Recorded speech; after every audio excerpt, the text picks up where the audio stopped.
21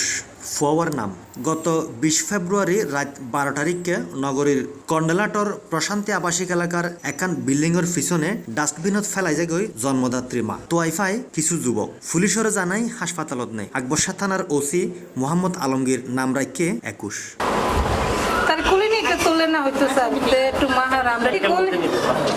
মিডিয়াত ফলাওভাবে প্রচার হইবার পর বোধ দম্পতি আগাই এসে ২১ দায়িত্ব লইবার লাই কিন্তু একাধিক আবেদনকারী তাহিবার হারণে বিষয়ান আদালত পর্যন্ত গড়াইয়ে চট্টগ্রাম প্রথম অতিরিক্ত মহানগর দায়রা জজ ও শিশু বিষয়ক বিশেষ আদালতের বিচারক জান্নাতুল ফেরদৌস ১৬ আবেদনের ১২ শুনানির পর যার ১১ আছিল নিঃসন্তান দম্পতি তার মধ্যে বাসি বিজ্ঞ বিচারক ১৯ বছরের নিঃসন্তান দম্পতি গৃহিণী ডাক্তারের বউ শাকিল আক্তারের জিম্মাত দেয় শিশু ২১ একজন মা সন্তানকে যেভাবে লালন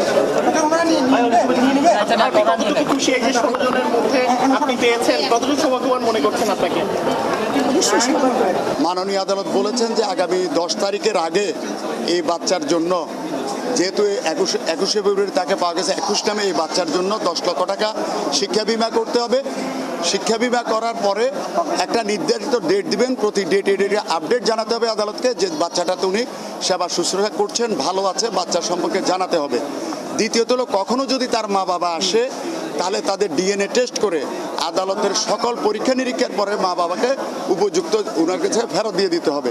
আর ফেরতকালে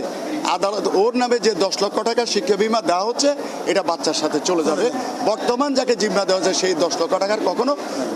দাবিদার হতে পারে। শিশু ২১ দায়িত্ব লই আদালতের রায়ের পর চট্টগ্রাম মেডিকেল কলেজের নবজাতক ও শিশু বিভাগের বিভাগীয় প্রধান হয় বিজ্ঞ বিচারক এই নবজাতকের বিষয়ে একটা রায় দিয়েছেন যে বাচ্চাটা কোথায় যাবে, যে বাচ্চাটাকে অতি দ্রুতই এই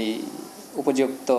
এক দম্পতির হাতে ফেরত দেওয়া যাবে। সিটাং মেডিকেলত গত ৩৭ দিন ইতারাই আছিল শিশু ২১ সাময়িক মা ব্যাকর সেবাই পরিচর্যায় আস্তে আস্তে বড়র ২১ ব্যাগগুণের আশা ভালোবাসার ২১ জেডে তাহক ভালো তাহক বোধ বড়ক এই ২১ চৌধুরী রাসেল C+ টিভি চট্টগ্রাম। কেওয়াইর মুরগি মার্কা ডিওটিন লাগাইলেই হিট জব্বর চলিব।